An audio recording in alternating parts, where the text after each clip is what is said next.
All right, hello and welcome to the First Alert Desk. I'm Maria Moreau. We are following the ongoing impacts from this holiday freeze that we've experienced here in Atlanta and really across the country.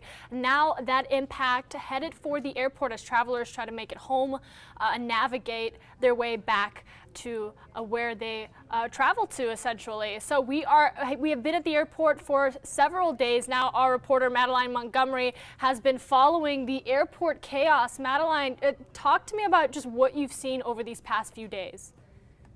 Maria, I've seen like really just waves of joy and panic and stress and just people going through a lot out here at the airport. Let me flip around if I can figure out how to do it on my camera. Flip around the camera so you can see right now.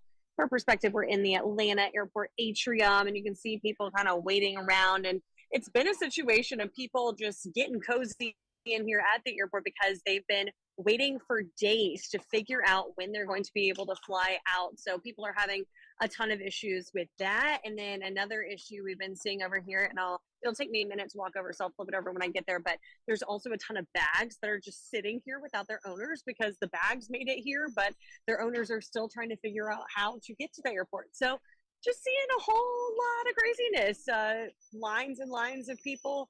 The Frontier counter is right ahead of me over here, and there was a line wrapped around this corner, and then there was also like a line going back all the way down through the baggage area earlier of people trying to check their bags, check in, rebook their flights, etc.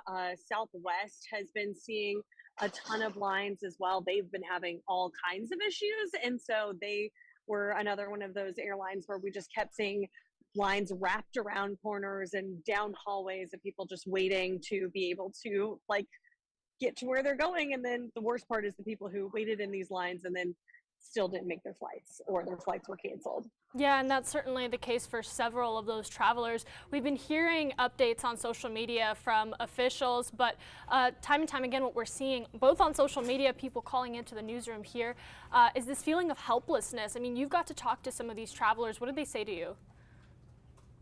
Exactly what you said, just feeling like there's nothing they can do. They've called the airlines, they're not getting through. They've waited in these long lines to talk to customer service, and just like nothing is being accomplished. And people who just keep getting, delayed on responses of when they're going to be able to fly. Here's another example of these bags that I was talking about. Just going to talk about it while I walk up to it. There are carousels like this that have been here since 2 in the morning that are just going around and around with tons of bags that are just unclaimed because the people who own them haven't been able to get to them. And I have some personal friends actually who have been flying for the holidays and they had delayed or canceled flights. And when they found their next flight, they were able to get on it, but they had already checked their bag for the previous flight. And so they have no idea where in the whole entire country their stuff is. I saw kind of a funny post on Facebook today of funny and helpful. One person posting that they got a text from a random person at the airport who said, "Hey, I was looking for my bag at the Tampa airport. I found yours. Your number was on it. So I'm texting you to tell you where in the world your bag is." So that's becoming a pretty common thing to see here. There's just like piles and piles of suitcases just waiting for their owners to find them. And then there are tons and tons of crowds of people who are just cranky, wondering when can I get where I'm going and where the heck is my stuff. And you went on social media this morning, actually. You put out some tips. A big one of those is how early to get to the airport and how you should try to navigate your way if you are still traveling. Can you share some of those tips with us here on our First Alert Desk? Yes, absolutely. So we all joke that I'm the airport reporter, but I'm here a lot. I also travel a lot. I love to go new places. And I have a lot of friends who are traveling for the holidays and they've seen me live here and they're like, "Madeline, what do I do? How do I make sure that I'm getting to my New Year's plans or getting to my grandma's house?" So what I'm telling everyone is get here early, not early like, "Oh, I got here 2 hours early." I'm talking 3 hours. If you're doing an international flight, I would say 4 hours, which sounds crazy. But yesterday, literally, I was standing in this area that I'm in now, and there was a couple who they were waiting in a line that stretched all the way to that back wall over there. And they were waiting to check their bags with Frontier. They got here 2 hours early. It took them an hour and a half to get all the way over to the other end there to get to the counter for Frontier. So By the time they checked their bags, they'd already missed their flight, and Frontier wasn't able to find them another flight until Friday. And so they were like, that stinks, A, because we have plans, and B, our cats are just at home wondering where we are. So I'm telling people, get to the airport as early as possible. And another huge thing, as you see all these bags just sitting here, do not check a bag. If there's any way you cannot check a bag, just bring your carry-on, because the line to check bags has been taking forever. It's been taking people literally over an hour. And then also, you may not be able to reunite with your bag if your plane gets delayed or canceled. If your bag ends up on a different plane, it could end up at your final destination. It could end up who knows where, sitting, here like all of these bags are, just waiting for its owner. And then you don't have all of your stuff, and you're, kind of getting in a crunch for time because you have to check the bag and it's taking so long to do that. So, yeah, 2 tips.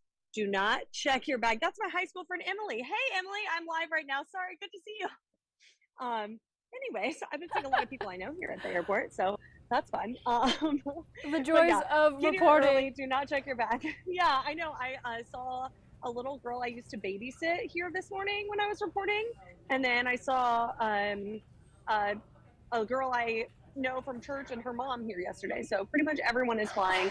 That's why I'm issuing these warnings to all of you, because I want my loved ones and anyone who's watching to just get where they're going on time. Absolutely. And hey, speaking of the amount of people recognizing you, I imagine those workers are starting to recognize you. Have you had a chance to get their perspective on all of this?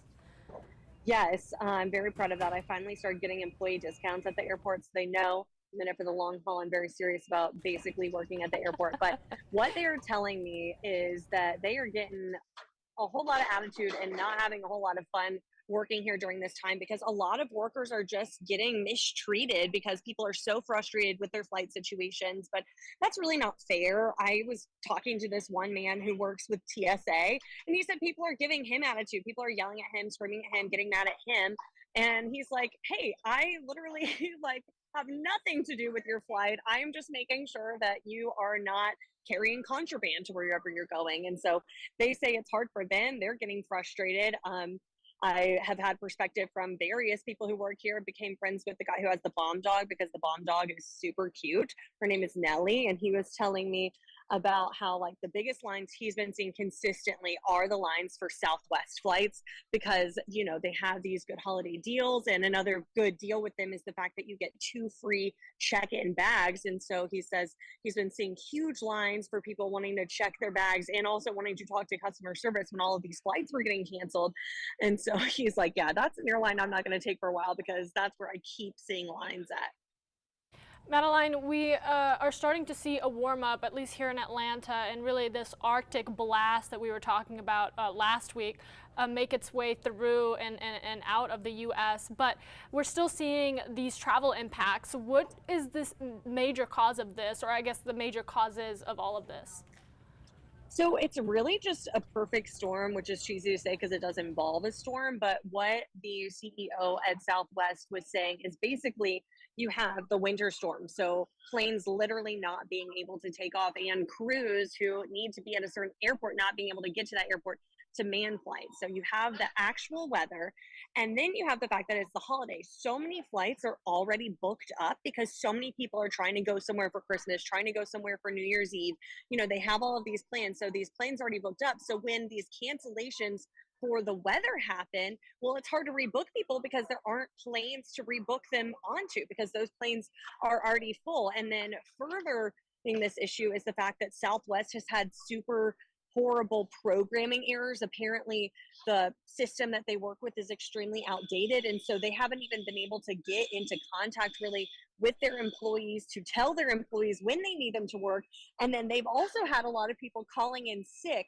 So it's really just one thing after another for them, a domino effect of awful that's leading to people getting their planes canceled and people just being kind of stuck up the creek with no canoe.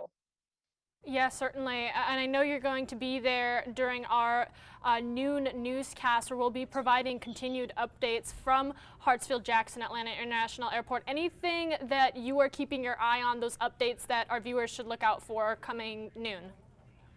Something really interesting that is going on is the fact that the Department of Transportation now is so fed up with this such situation, specifically with Southwest Airlines, that they're going to be doing an investigation into what is causing all of these cancellations and delays. This morning, when I got up and got here, they'd already canceled over 2,500 flights throughout the country. At Hartsfield-Jackson, there were 100 canceled flights, and 95 of those were Southwest. And so the Department of Transportation is looking into, okay, how many of these are connected to weather, and how many of these cancellations are because of failure on the airline's part? So they're going to be looking into that. And so that's something that we're talking about in our noon show on Atlanta News First. And then we're also talking about what Southwest is saying they're trying to do to remedy these issues. They say they're trying to refund people, they're trying to rebook people, and they've actually reduced their flight load, which sounds awful, but because of their lack of being able to get crew together, they're reducing their flight load to 1,500 flights a day for the next few days. So that's an interesting dynamic that, again, is just not giving Southwest flyers much hope of getting on a plane anytime soon.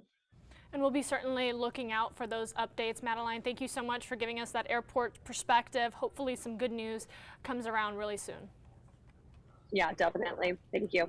All right, guys, let me take you out to this live shot here of Hartsfield-Jackson Atlanta International Airport. I'm going to bring down my graphic. That is a look just outside from our airport camera.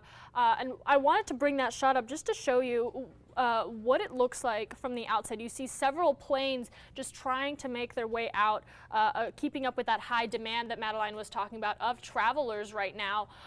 But talking about the travel impacts themselves, you can see on our website, we've been keeping you up to date on all of this, including the coverage that Madeline's been bringing to us from the airport throughout the course of several days. Now, you can see those travel troubles still very much continuing, and not just at Hartsfield-Jackson Atlanta International Airport, but also at several major airports across the country, all impacting each other. A big player in this has been Southwest Airlines, seeing a high volume of cancellations and delays impacting travelers either trying to make it home or trying to make it to their destination as they continue on with their holiday travels. Now, the Department of Transportation, reiterating what Madeline said, has addressed this, saying that they are working on getting involved and trying to work to get these thousands of travelers that are essentially navigating these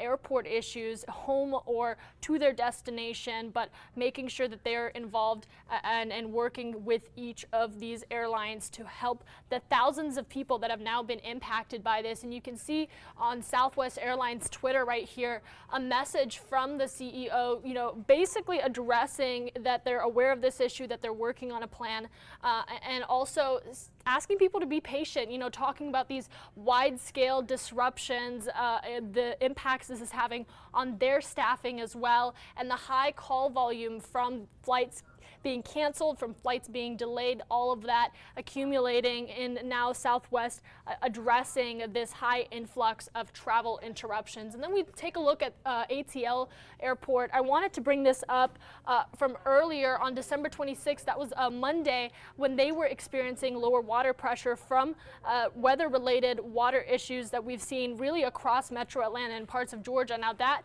has since been resolved, but Atlanta Airport continues to update, saying arrive to the airport 2 hours early, or 2 to 3 hours really. You want to make sure that you are having a plan in place, like Madeline said, having a plan in place for the high volume of people that are at the airport, the flight cancellations and delays, and possibly considering just bringing that carry-on, because you don't want to end up in a situation where your bag is part of that unclaimed pile from flight interruption. So we are keeping you updated across our digital platforms and on Atlanta News First. You can tune in at noon for Atlanta News First. Back with Madeline live at the airport. We'll have that latest update for you then.